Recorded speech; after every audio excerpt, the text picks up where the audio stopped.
Yes, folks, it's Tales from the Jails with John G. Sutton. That's me, by the way.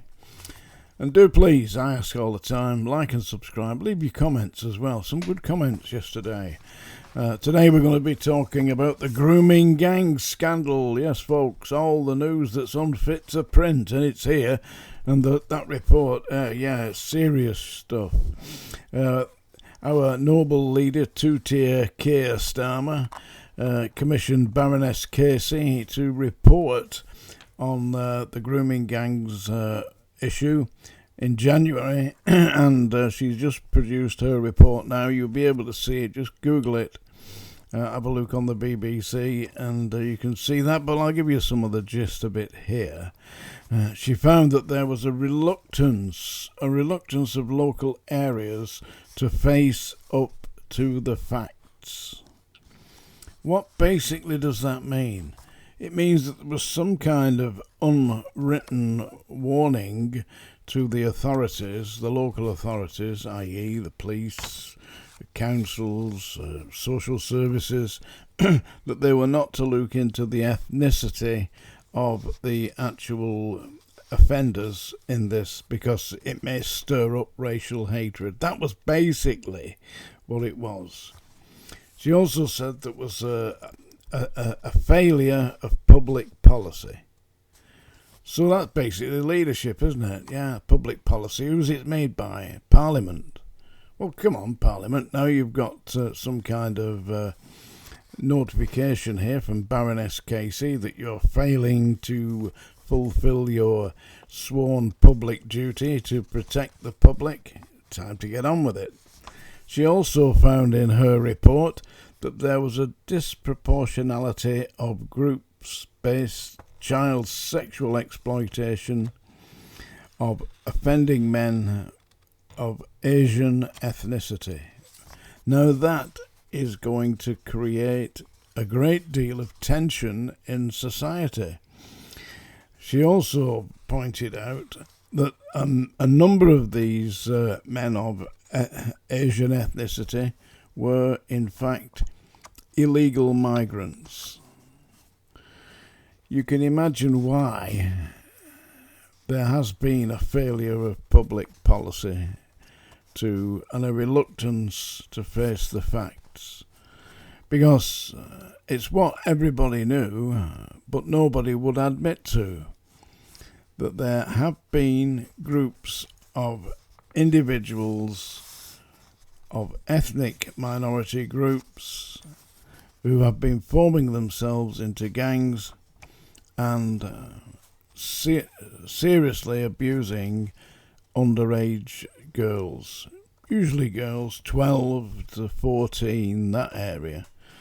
A recommendation from Baroness Casey is that there become a new offence, or a changing of the offence of consent, to say that no child under the age of 16 can consent to having sexual relations. It's no good the offender saying, well, we are in love. No, you're not in love, because the child is under the age of 16, and under the age of 16 having penetrative sexual relations with anyone under the age of 16 will become a statutory rape offence.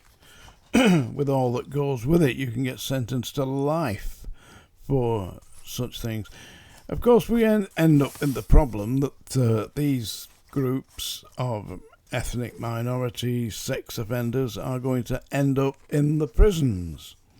And what happens when they get into the prisons? They form another gang inside the prisons. It's about time that there was joined up thinking here, don't you think? You know, they put the dots together. Hang on, what have we got here? Ethnic minority groups molesting, offending, raping children, arrest them, put them in prison. Then we've got ethnic minority groups in prison that are forming gangs, terrorising staff, terrorising other inmates, radicalising individuals. It's convert or get hurt, that kind of thing. There's going to be trouble. And now the cat is undoubtedly out of the bag.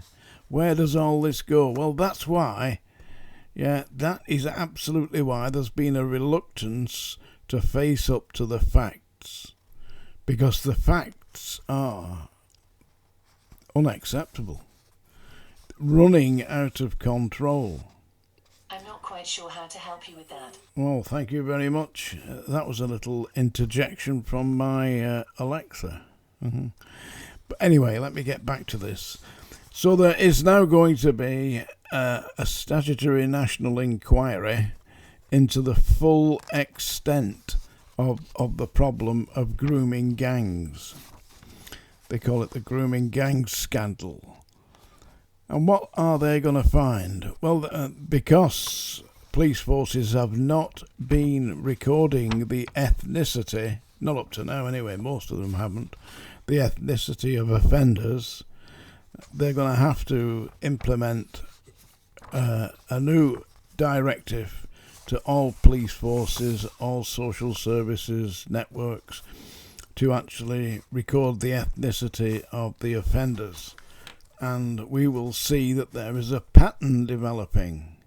I'm not saying that there aren't groups of white Caucasian males who are doing very similar things. You only got to think of the likes of Gary Pervert Glitter, that child molester P.J. Proby, and the likes of Jimmy Savile, to see that there are white Caucasian males in society that do offend against young children.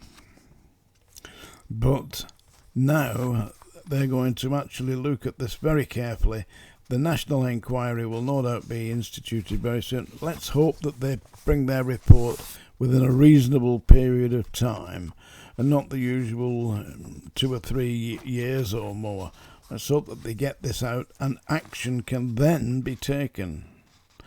But as Baroness Casey said, there was a disproportionality of sexual exploitation of children by men of Asian ethnicity. That is absolute political dynamite. And of course we've now got this crazy idea. There's 130 Sharia courts in the country. Now listen, I'm a great believer in when in Rome, do as the Romans do. So I go to America, behave like an American, eat great big burgers. Have you ever had a meal in America? I tell you, they bring you enough to feed a family of 6 for a week. Yeah, it's just ginormous. I had a burger and chips at, where was it? Wendy's in New York. The burger was about this big. There were about three different levels on it. It was just amazing. Far too much for me to eat. Really, I can't even manage a full one. And I haven't had a McDonald's since 35 years I've not had a McDonald's. My grandson likes it. Anyway, so that's the problem. The grooming gang scandal is now been blown open. And we're in trouble. It's that time of day, folks. Hope you seriously enjoy this. Do like and subscribe. Come on, leave me some comments. Even the goat's frightened now. Yeah.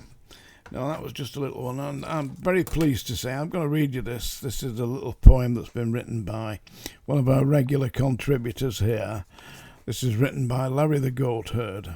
Now, Larry the Goat Herd lives near Rotherham. And if you're ever in Rotherham, all you got to do is just stop and ask somebody.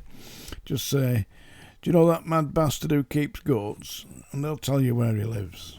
So this is a little poem that's been written for me by Larry the Goat Herd. Well, written for you, actually. I think it's a warning about my singing. Yeah, Larry the Goat Herd, a man full of cheer, tended his flock with no worry or fear. He danced through the hills with a skip and a hop, till John rang the song dinger.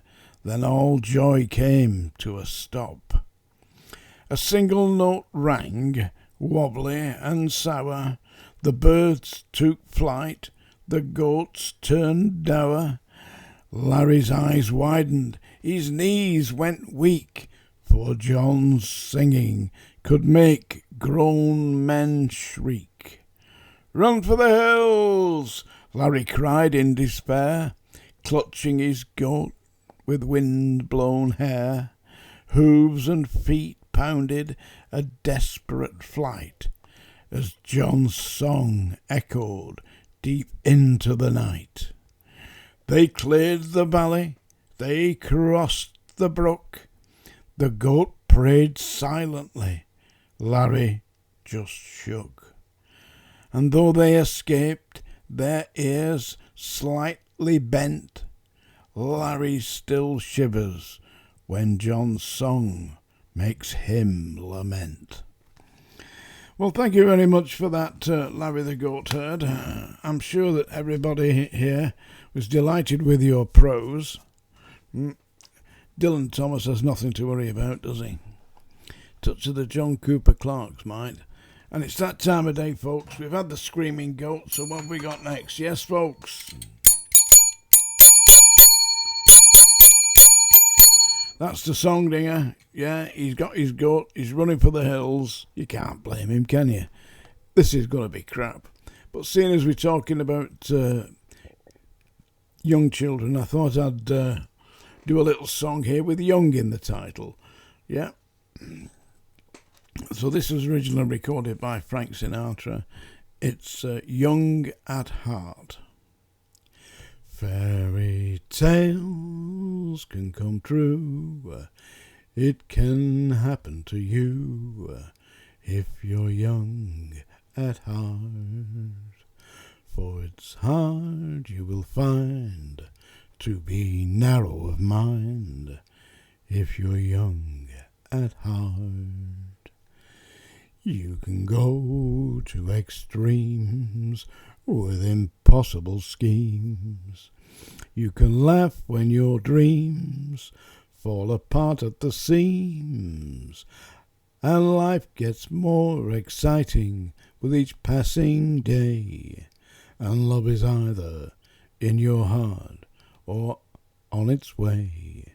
Don't you know that it's worth every treasure on earth to be young at heart?